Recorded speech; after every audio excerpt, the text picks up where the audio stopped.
guys, Julia here from JM Squared Vintage. Welcome back to the channel. Today I am here with something a little bit different. So today we are going to be talking about 10 bolo brands that are hiding in plain sight. This is the second episode of what will be a larger series that I do on these kind of lesser known bolo brands. You know, really with the goal of making sure that you guys, while you are outsourcing, are snapping these gems up. They sell for a great price. They have a really dedicated buyer pool. But a lot of them are very niche. They're smaller brands. Maybe you don't know who they are. Maybe the pieces are really unassuming, so you go right past them. So lots and lots to talk about here. If you haven't watched the first episode, I'll link it down below, and I'm going to make a little playlist on my YouTube channel. So as I make more and more of these videos, you'll just be able to watch them all right in a row. But before we get started here, guys, if this is your first time here, if this is your first time stumbling on my channel, first and foremost, welcome. I am Julia. That is my name. We talk all things thrifting and vintage and the business of reselling on the internet here. If that sounds like something that you might be into, consider hitting subscribe down below. I would love to have you along on this journey. But without further ado, guys, we have so much to talk about. So go grab your notebook, grab yourself a snack, grab yourself a drink. You know I've got my matcha latte. So sit back, relax, and let's get into the brands. Before we get into the brands, I want to take a quick minute to thank Vendu for sponsoring this video. Now, one of the most important things that we can do as resellers to protect our business is to diversify our business. You know, we have watched marketplaces make decisions, make changes in how they're running their business that have resulted in drop-offs of buyers, drop-offs of sales. So unless we are running our own website and that's our sole source of income, we are at the whims of these larger companies that are making decisions without our input. And if we've got all of our eggs in one basket, we run the risk of going right off the cliff with them. And while cross-listing remains the easiest and best way to increase your sales and protect your business, doing so without the help of a cross-lister like Vendu can be incredibly messy and labor-intensive. Vendu takes all of that work off of your plate. What could take 20 minutes to list your items across all of the different marketplaces you want to sell on now only takes an additional 20 seconds or so beyond what it takes you to write your initial listing. That is all the time it takes for you to have your items listed across all of the different marketplaces that Vendu has available for you. And they have pretty much every marketplace you want to be on. I'm talking Poshmark, Mercari, Depop, eBay, Shopify, Etsy, Vestiaire, Whatnot, Grailed, you name it, they've got it. And Vendu serves as your central inventory, so you're not having to manage that inventory across each individual marketplace. They also auto delist your items, so if it sells on one marketplace, it'll automatically delist it on any other marketplace you have it listed on. So the stress of double selling an item is gone. And between their AI tools, their bulk tools, their background remover, their automation tools, Vendu takes virtually all of the computer busy work off of your plate so you can focus on what you want to focus on. And that's sourcing, right? Like we would all just rather be out sourcing our inventory.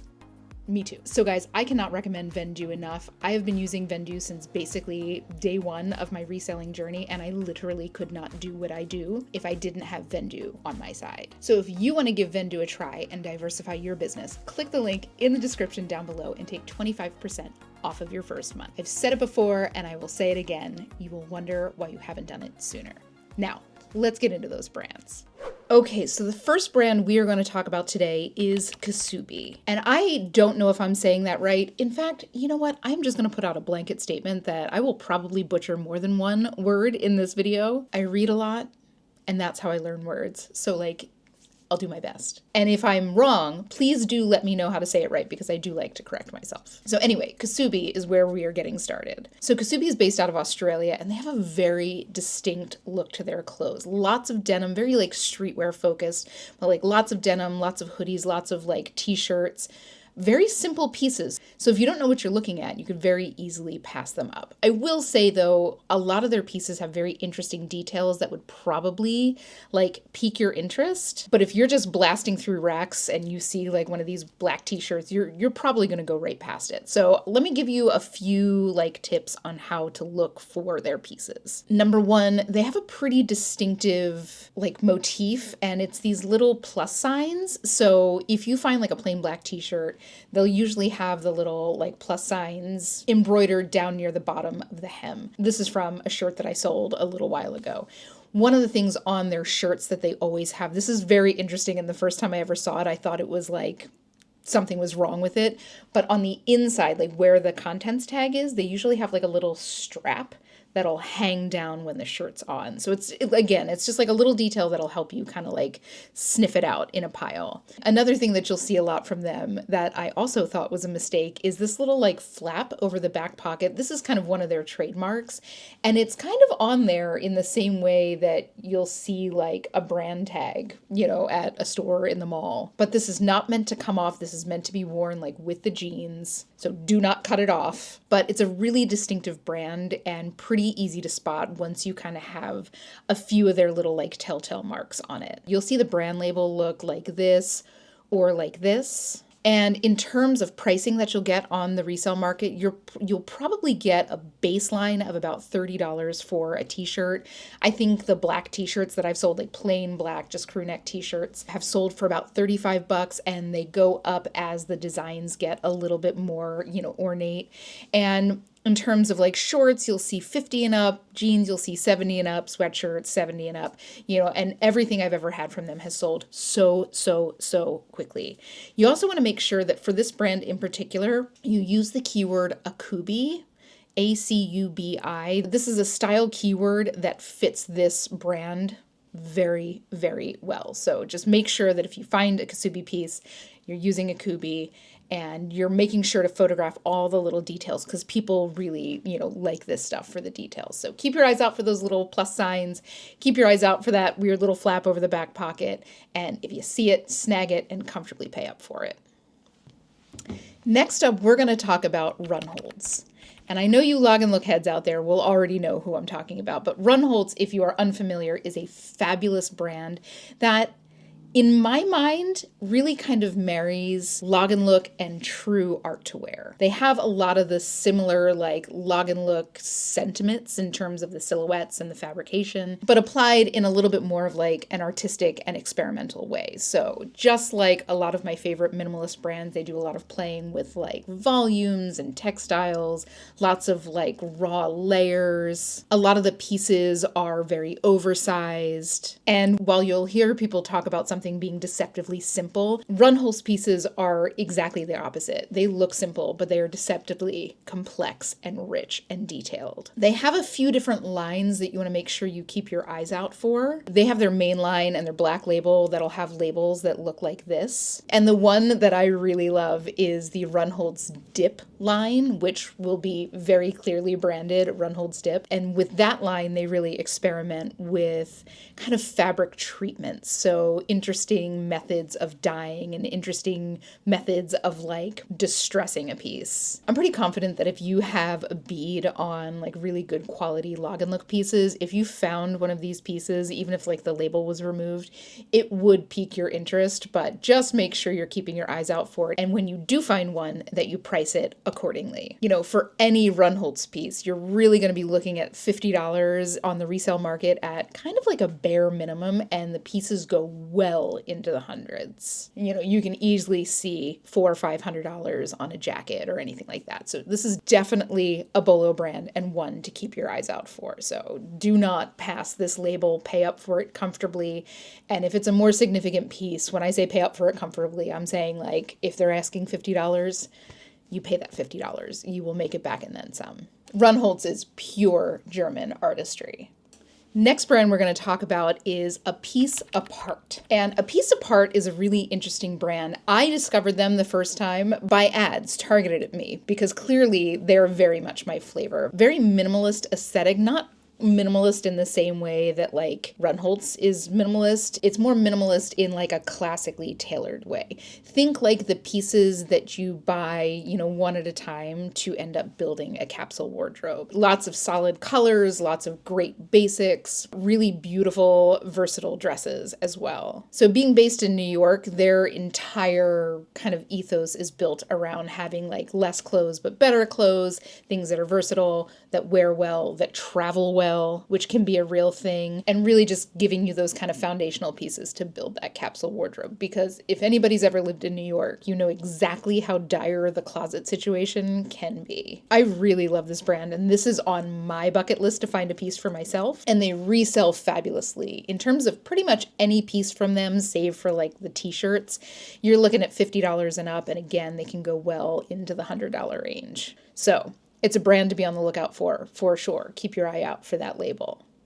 All right, next up, we are going to talk about Guðrun and Guðrun, and this is not to be confused with Guðrun Guðrun, and I swear I am a glutton for punishment for continuing to say that name because I know I butcher it. But either way, these are not the same brand. So Guðrun and Guðrun is an outfit out of the Faroe Islands that makes the most delicious knitwear. Everything is hand knit by women in the Faroe Islands. They're using the best of the best fibers. The alpaca, of course, is out of this world. The knit patterns all feel very like rustic and handmade, but just, you know, like forever pieces. And they are wildly expensive and they resell for fantastic prices. If you're somebody who likes to source from resale sites, this is one to kind of keep your eye on because I think a lot of people will confuse this because the names are so similar and will price it more in line with those pieces. Not that they sell for cheap, but they do not sell for what Guðrun and Guðrun sell for. So keep your eyes out for this label. It's very unassuming. I think if you have any eye whatsoever for knitwear, something like this will catch your eye. But if you see something that looks a little uneven, like don't shy away from it because again, these are handmade pieces.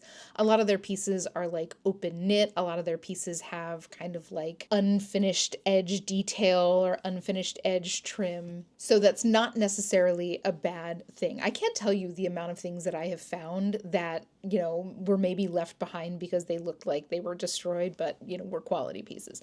Not Guðrun and Guðrun sweaters, but just in general. Like if you see something that's interesting, definitely check it out. And if you see something that looks destroyed, make sure that that status is not absolutely intentional. But if you get your hands on a piece from Guðrun and Guðrun, you're looking at $100 minimum on resale. They're rare, they're expensive, and people collect them. So if you see that label, jump on it. All right, next up, we are going to talk about Shirin Guild, who I absolutely love. She is based in London, and she is, again, in that like Rundholz family where she's making these incredible avant-garde silhouettes with beautiful classic fabrics. One of the things that she does very intentionally is she likes to make garments that like when laid out look very shapeless, you know, big squares, but they are designed very specifically to come to life with a body underneath of them. And she does that better than maybe anybody in the world. She's Iranian born, so she does a lot of playing around with influences from the traditional garb of like the tribes around where she was born and bringing them into like a more modern silhouette. It's really very interesting stuff. While most Shirin Guild pieces will sell at a minimum of $40 and go well into the hundreds for her pieces. So again, these are the kind of pieces that are very, very, very unassuming when you see them. And they're the kind of things that you might walk right past if you don't know what you're looking at. So make sure you're committing this label to memory and you're picking it up if you see it, because some of those pieces go for a crazy amount.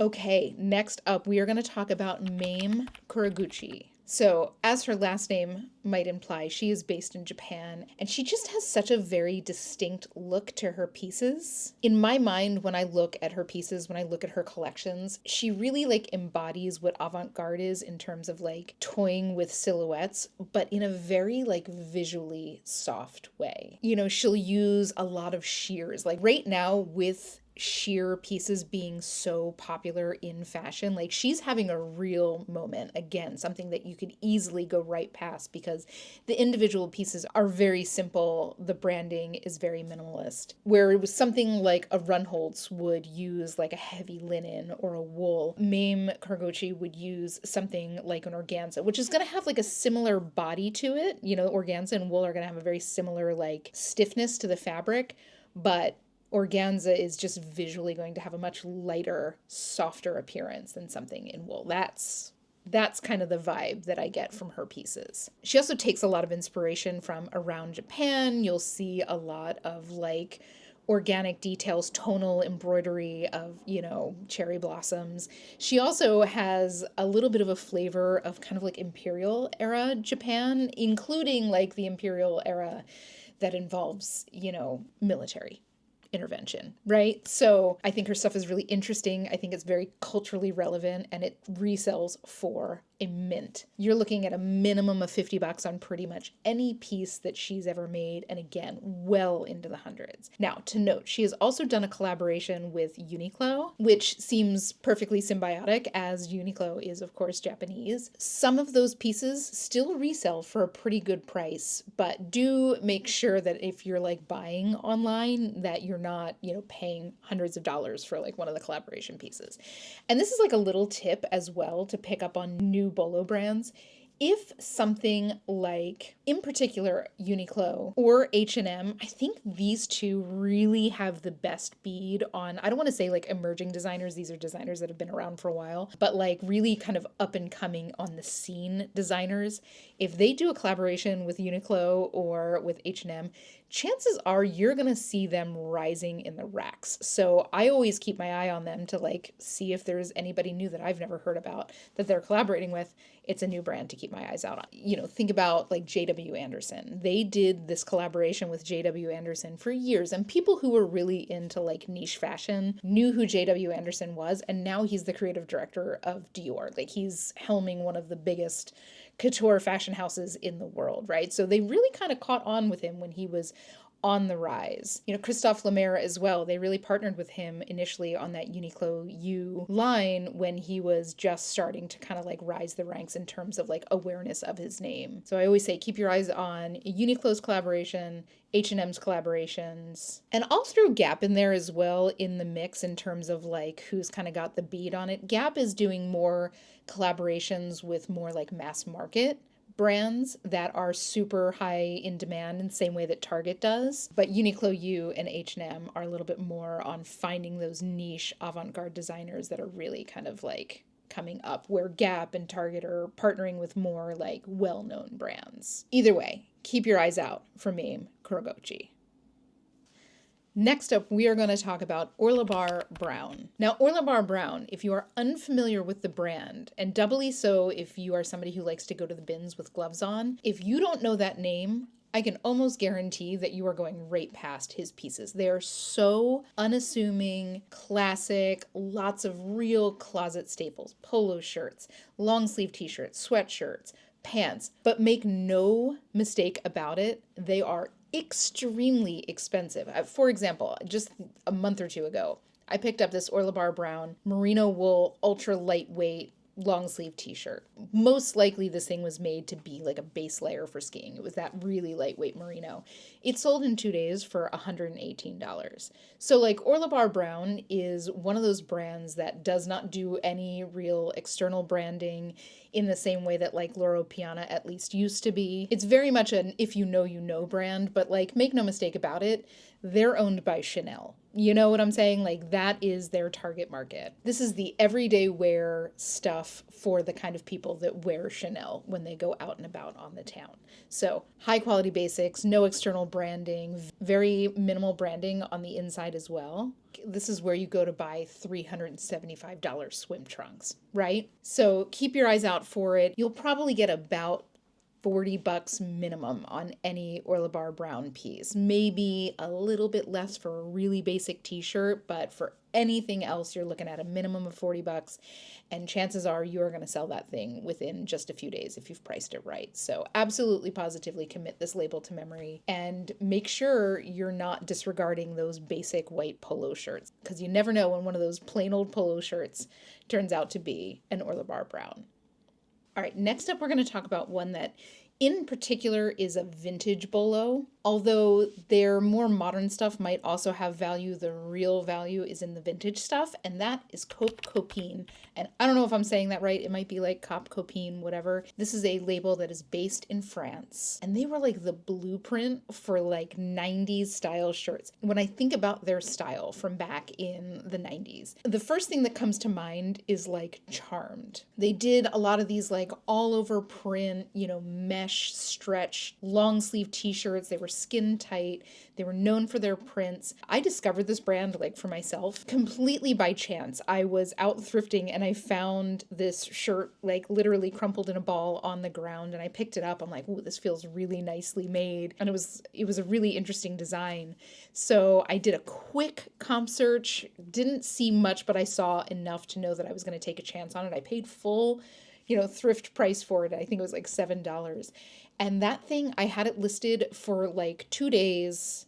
I had so much interest in it. I had so many likers over on Depop, and it ultimately sold for $145 full price in 2 days. So this is definitely a vintage bolo to keep your eyes out for.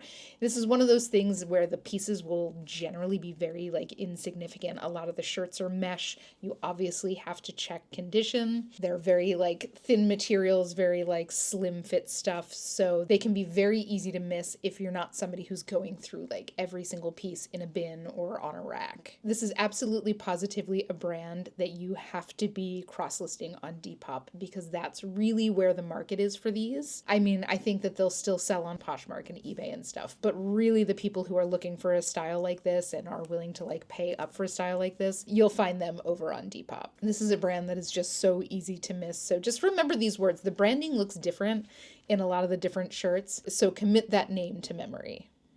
Next up, we're going to talk about SZ Blockprints. This is another one that I found a couple years ago, and I had no idea what it was, but I picked it up because it felt really nicely made. This is, as their name would suggest, a company that uses block prints in all of their pieces. They are, I think, pretty much all 100% cotton. They make these very flowy dresses. They're in the same family as something like a Daughters of India. They both do block prints. They both use this gorgeous lightweight cotton. They're both, I believe, manufactured in Jaipur. They don't really advertise at the same volume that Daughters of India does, so they're a little bit more under the radar. But in terms of resale price, they're generally going to be like right in line. Daughters of India is a bolo. Most people know Daughters of India, but SZ Blockprints is also in the same exact vein, a bolo. First time I ever found a piece from them, and I want to say it sold in like one day for $85 or something to that tune. I'm pretty positive that they sold at least one dress through Free People, but in terms of what you'll get for their pieces, they have shirts and dresses and they have maxi dresses. But for the least significant piece, you're probably looking at, again, that $40 and up price point. You'll probably see somewhere between like $70 and $100 for most short dresses and a little bit more than that for longer dresses. Definitely a great brand. And the thing that's really cool about them is that each piece is, a one-of-a-kind work of art. Like, part of the thing that makes them special is that, the block prints will be imperfect, maybe a little bit overlapped, maybe a drop of paint here or there. That's what gives it character, and that's how you know that what you're holding is something that was like a one-of-a-kind textile. Yes, please. And then finally, we are going to talk about Lemlem. Now, Lemlem is based in Africa. It's founded by the supermodel Leah Kabedi. This is a mostly resort wear line. She does a lot of swimwear, swim cover-ups, and stuff like that. They're all, I believe, textiles that are made down in Africa. So they're really paying homage to her roots, and they have a cult following. So they have a very distinct look. She does a lot of these like woven stripes where you'll have this like kind of cotton lawn or cotton voile base fabric, really lightweight, semi-sheer, and then you'll have like brightly woven stripes. Once you have a bead on what Lemlem stuff looks like, it's pretty easy to spot it. So just, again, go to their website, spend a little time looking at it. The label is nothing that would necessarily catch your eye if you didn't know what the brand was. But if you find a piece, again, you're looking at that baseline, like $35 and up price point. I believe that she did a collaboration with Zara once upon a time. So just keep your eyes out for any collaboration pieces and make sure that like if you're paying up for it, it's not something that's coming out of the Zara manufacturing. What makes Lemlem special is like how and where it's made. And there's stuff she launched, I want to say in like the mid 2000s, not necessarily in Y2K, but I think like later 2000s. And she had a real moment. And Lemlem stuff was duped by every fast fashion brand in the world. Like I know I had a swim cover up from Target in like 2010 that was made to look like a Lemlem piece. But again, what makes them special is like what and how it's made. So keep your eyes out for it. And as that late 2000s, early 2010s style comes back into clear view in mainstream style today, expect to see these having a resurgence and having a premium on the vintage pieces. So absolutely positively, if you see something from Lemlem, pick it up.